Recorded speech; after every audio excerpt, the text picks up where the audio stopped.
Hindi ako mangangahas magsalita ng anuman maliban sa ginawa ni Kristo sa pamamagitan ko upang mapasunod ang mga hentil sa salita at gawa, sa kapangyarihan ng mga tanda at kababalaghan at sa kapangyarihan ng Espiritu ng Diyos. Roma 15:18 nilimaitin namin mga kapatid, napakalalim ng talatang ito. Si Pablo, ang apostol sa mga hentil, isang lalaking ginamit ng Diyos ng makapangyarihan, ay nagtuturo sa atin ng isa sa pinakamahalagang aral ng buhay Kristiyano. Ang lahat ng kaluwalhatian ay sa Diyos lamang.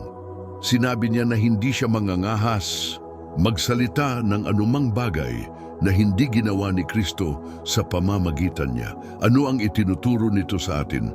Na kahit ang pinakamalalaking gawa ng Espiritu, pagpapagaling, pagbabagong buhay, himala, pagtatayo ng simbahan ay hindi dahil sa ating sariling galing, kundi dahil sa biyaya at kapangyarihan ng Diyos na nasa atin.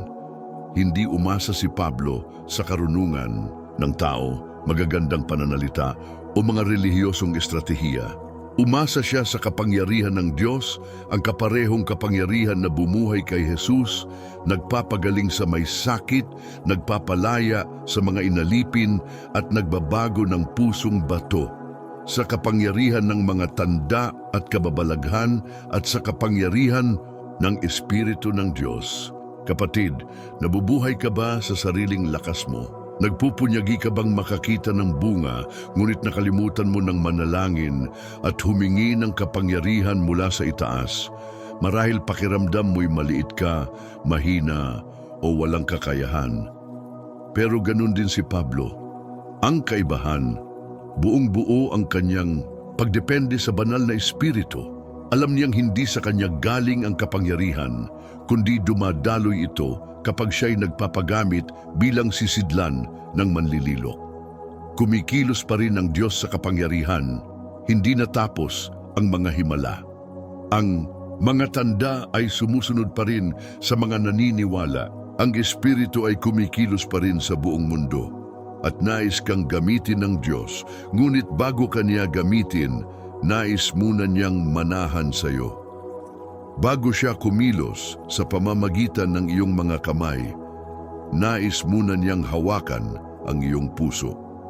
Ngayon, ay sinasabi ng Panginoon, hindi ito tungkol sa kaya mong gawin para sa akin, kundi sa kaya kong gawin sa pamamagitan mo. Hayaan mong kumilos si Kristo. Hayaan mong gabayan ka ng banal na Espiritu, maging kasangkapan, maging daluyan, maging masunurin. Kapag kumilos ang Diyos, kahit ang mga hentil ay tumatalima, tulad ng nakita ni Pablo, ang pusong bato ay sumusuko, ang mga nawawalang kaluluwa ay naaabot, at ang lahat ng kaluwalhatian ay sa Kanya lamang.